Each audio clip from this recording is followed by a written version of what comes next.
Sí, hay hábitos que cambiaron para siempre. De ahora en más, si te resfrías usas mascarilla. Otros continúan igual de firmes. Si vos o alguien de la familia precisan acompañante, seguís prefiriendo Acompaña, la única que te asegura un servicio totalmente a cargo de enfermeros titulados. Acompaña, enfermeros que te cuidan.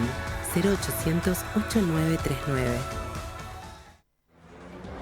¿En dónde estamos? Es una producción de Organización Libertas. www.libertas.uy. Guión y conducción de Rubén Moyano.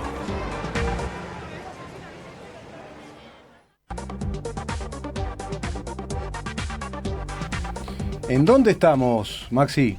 Estamos en la ciudad de Montevideo, estamos en CX30, Radio Nacional, 1130M, estamos en Facebook, se llama ¿En dónde estamos? Ahora mismo, salimos en vivo, en directo, online, si lo querés en inglés, diría un amigo. Estamos también en YouTube, mirán dónde estamos, pero en YouTube estamos después, es decir, se editan las columnas y luego Mariana Peralta sube con gran calidad técnica, al igual que Alejandro Barreto y el propio Maxi Pérez, que es un equipo que me resulta Uruguay Junior, porque iba a decir argentino, no, acá somos uruguayos, ¿no? Pero qué bien que jugó Argentino Junior ayer también, qué bien que está jugando el fútbol argentino, ¿eh? Bueno, y estamos con Ana Filippini. Ella, a ver, ¿cómo la puedo calificar? Es de algún modo la coordinadora de MOUS, Movimiento por un Uruguay Sustentable, un movimiento que ya tiene unos cuantos años en el país. Digamos que son ciudadanos uruguayos que están muy comprometidos con los recursos naturales del país, porque ellos me refiero al universal, porque a mí no me gusta eso de ellos y ellas. Ellos entendieron que la soberanía pasa por ahí en gran medida. Si descuidás los recursos naturales, estás descuidando todo. No hay sustentabilidad en nada, en ningún tipo de emprendimiento, ni económico, ni empresarial, ni institucional, y sobre todo hacia nuevas generaciones, ¿no? Bueno, ella coordina las actividades de MOUS, es con quien siempre hablo, y acá ustedes han disfrutado un montón de columnas, de charlas, de temas con personalidades importantes en cada uno de sus rubros o disciplinas. El doctor Pablo Díaz, doctor en Ciencias Políticas, la profesora Soledad Recoba, el licenciado Daniel Pena, Víctor Baqueta, un experto de estos temas, con sus libros publicados, un estudioso de los temas ambientales, Raúl Viñas, con quien paulatinamente vamos desarrollando una amistad, pero tenemos mucha afinidad en la forma de pensar la vida y de la forma de pensar incluso la República, el Estado. Tenemos muchas afinidades con Raúl. Y Ana Filippini es de algún modo el alma mater de todo esto, ¿no?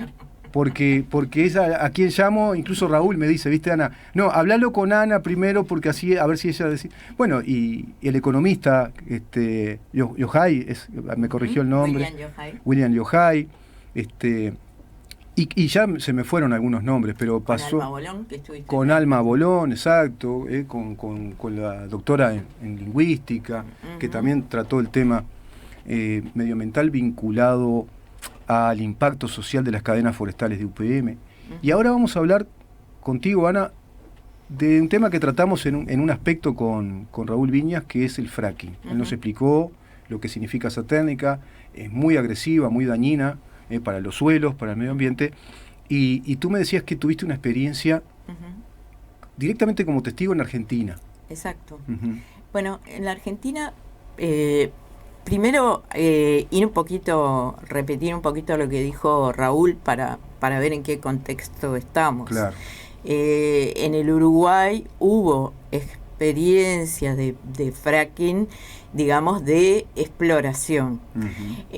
Toda la exploración que se hizo en Uruguay tuvo impactos, tuvieron 3 accidentes en Paysandú y en Salto cuando iniciaron las perforaciones, y esto trajo que la población del norte del país se movilizara y se opusiera a que se siguieran haciendo esas exploraciones, y luego lo que conseguimos fue que se decretara por ley una moratoria del fracking y de la prospección, que finaliza en diciembre de este año. Sí, nos explicaba eso, Raúl. Exacto. Por lo que en este momento estamos intentando que la mayoría de la población tome conciencia, pero fundamentalmente que la clase política se dé cuenta del peligro que hay con este tipo de prospección, y que se prohíba definitivamente, como se ha prohibido en la mayoría de los países de Europa, ¿no? Y eso nos hace una alerta importante sobre lo que significa el fracking. Ese punto es clave. Yo siempre lo tiro al pasar, hay que detenerse un día en ese tema. Afortunadamente parecería que Europa es como el gran metro, es como la medida como para contemplar políticas públicas en materia de medio ambiente. ¿Por qué? Porque, bueno, es una comunidad, una unión hoy europea que ha tomado cierta conciencia de lo medioambiental. Sí. Respecto, por ejemplo, porque otros países no te dan indicadores. Yo que sé, Estados Unidos no te da un indicador de eso. No. Asia tampoco te da un indicador de eso. Sí, lo que tiene Europa es que la sociedad ha tomado conciencia, claro, presiona a los gobiernos. Lamentablemente, lo que no se ha logrado todavía es que la sociedad presione a los gobiernos y los gobiernos actúen coherentemente en sus países y en los nuestros. ¿Sí? Porque muchos de los contratos que para nosotros son nefastos están firmados con empresas de países europeos, aquello de que la colonia, le metemos y le sacamos todo lo que queremos y allá estamos en los europeos, que nos va fenómeno. Bueno, eso sigue pasando, lamentablemente. Claro. Pero ahí está el punto, ¿viste? Y por más que haya conciencia en la gente, se necesita mucho más para que los gobiernos definitivamente traten de vivir su vida y también dejarnos vivir la nuestra, ¿no? Qué punto importante ese que decís, porque yo cuando me refiero a Europa, me refiero a Europa como un todo, precisamente enfocado en su población, esa ciudadanía que tiene a través de su rigor histórico, porque ha pasado cosas muy malas, y porque tiene un componente educativo ya muy alto, sobre todo en los países escandinavos, pero países grandes, Francia, ni que hablar, Italia mismo. Tienen esa conciencia ciudadana que, bueno, como tú decís, presiona, ejerce sus derechos y obliga a las clases políticas a que tomen determinadas decisiones.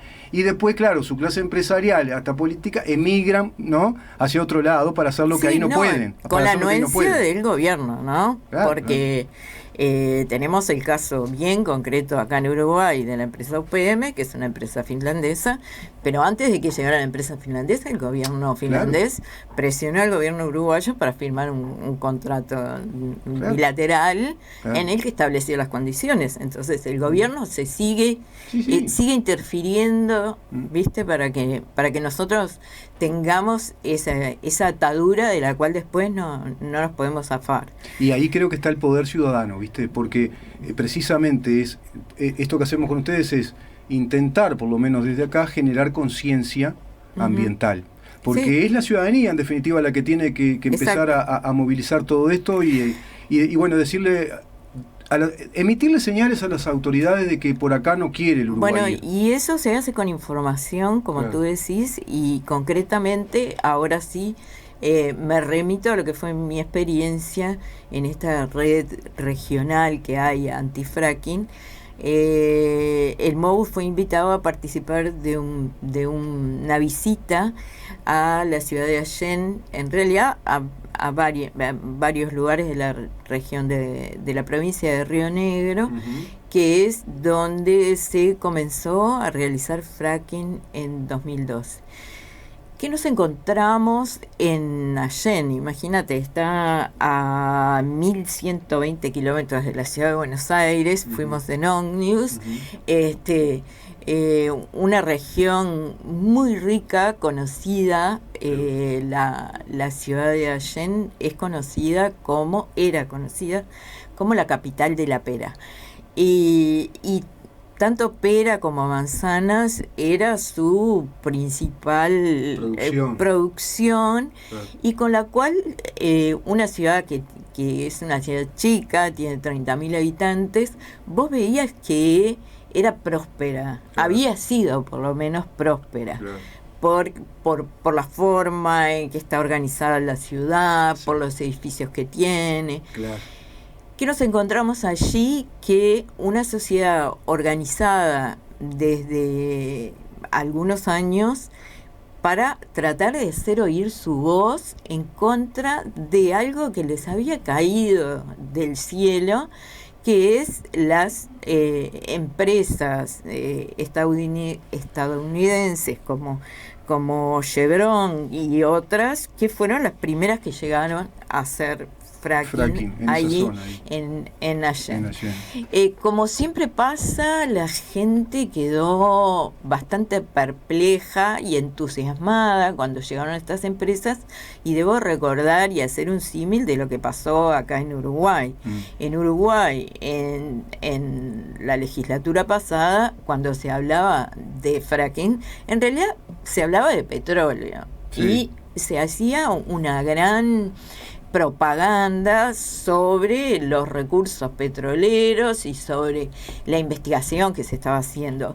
Eso es el primer enganche para la gente. Inclusive el gobierno de Tabaré Vázquez realizó un llamado a todos los partidos para que apoyaran unánimemente la política que se estaba haciendo.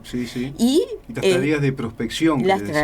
Exacto. Pero a lo que voy es que se habla de petróleo y se maneja esa imagen de que vamos a perforar la tierra y va a salir un chorro de petróleo, como después del 900 en Estados Unidos, y ahí nos vamos a volver todos ricos. Es un poco una imagen, que siempre está trasladada y que viene con toda la experiencia norteamericana, porque fue exactamente así como surgió en Estados Unidos.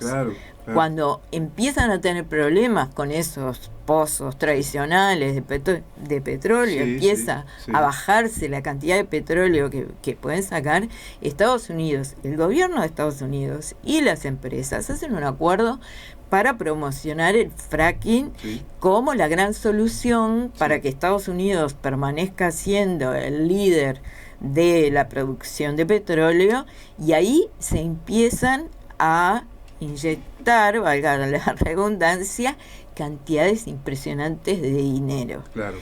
Eso exactamente es lo que pasa en la Argentina. Que el cometido en Estados Unidos, inclusive se acentúa con la presidencia de Trump, es la emancipación de la matriz productiva respecto a las ligas árabes del petróleo. Exacto. Es ese tema, ¿no? Y ahora que lo traes a colación, fíjate que tengo unos datos bastante recientes, de 2020, de la época Trump, cuando ya se sabía y había señales muy claras de que Estados Unidos, el fracking se había ido al bombo, y te estoy hablando de antes de que comenzara el COVID.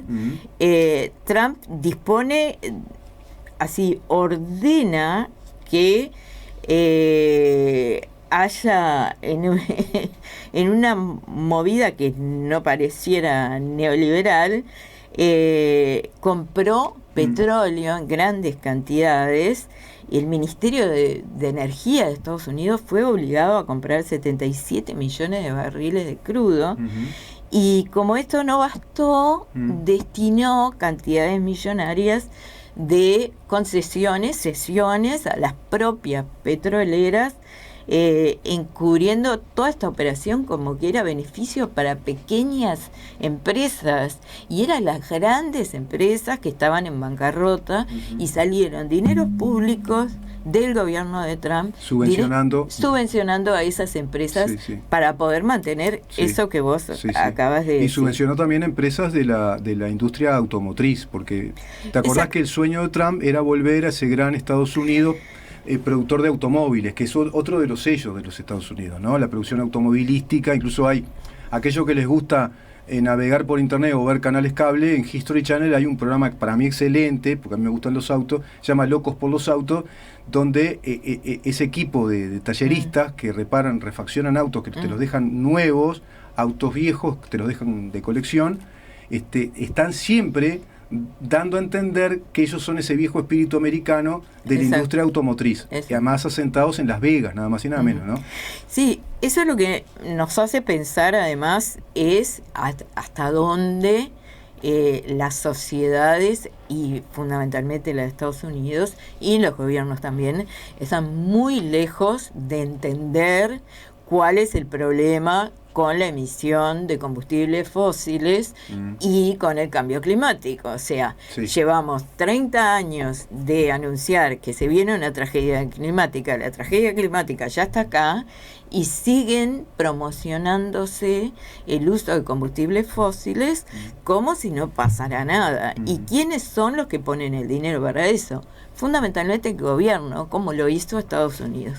Con esa misma lógica llegan los petroleros a la Argentina. Te digo los petroleros porque así es como nos decía la gente del pueblo, siempre que nos hablaba del fracking, nos decía, los petroleros nos decían. Entonces los petroleros nos decían que en esta ciudad todo iba a ser de maravillas. De maravillas, floreciente, y claro, mucha gente con el respaldo, porque hay que ver cómo se hace esto, ¿no? Lógico. Se hace con el respaldo de todos los medios públicos, de la prensa, del gobierno. Mucha gente en estas ciudades más chicas tiene referentes políticos a los que les pregunta, ¿y qué te parece? ¿Esto será bueno? Sí, esto va a ser maravilloso. De acá nos vamos para arriba, pero lejos.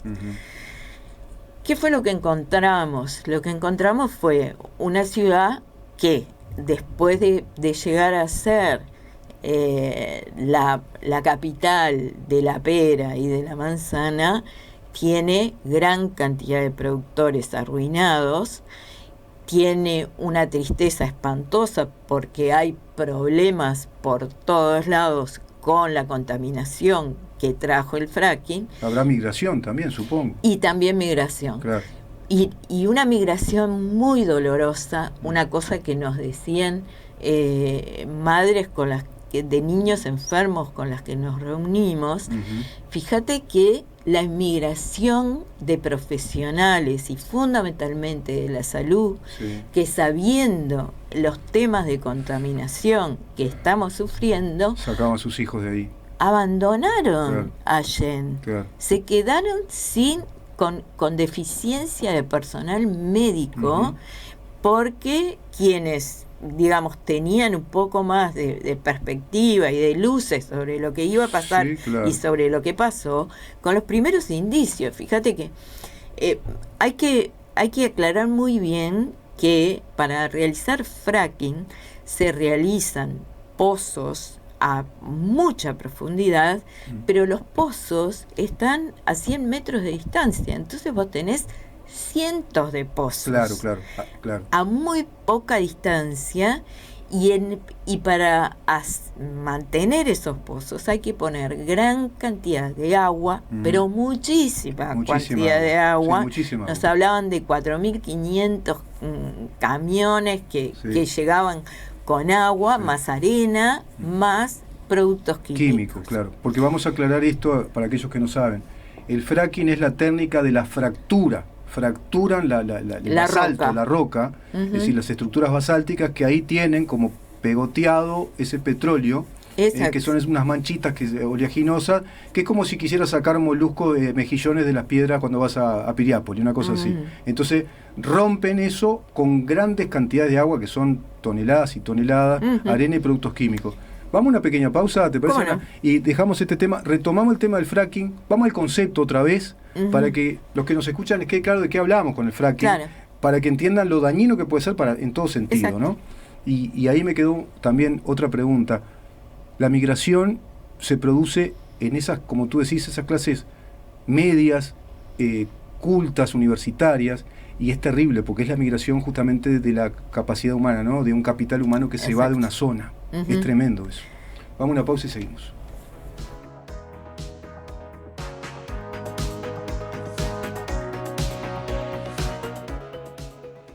¿En dónde estamos? Es una producción de Organización Libertas. www.libertas.uy. Una puesta al aire de CX30, Radio Nacional.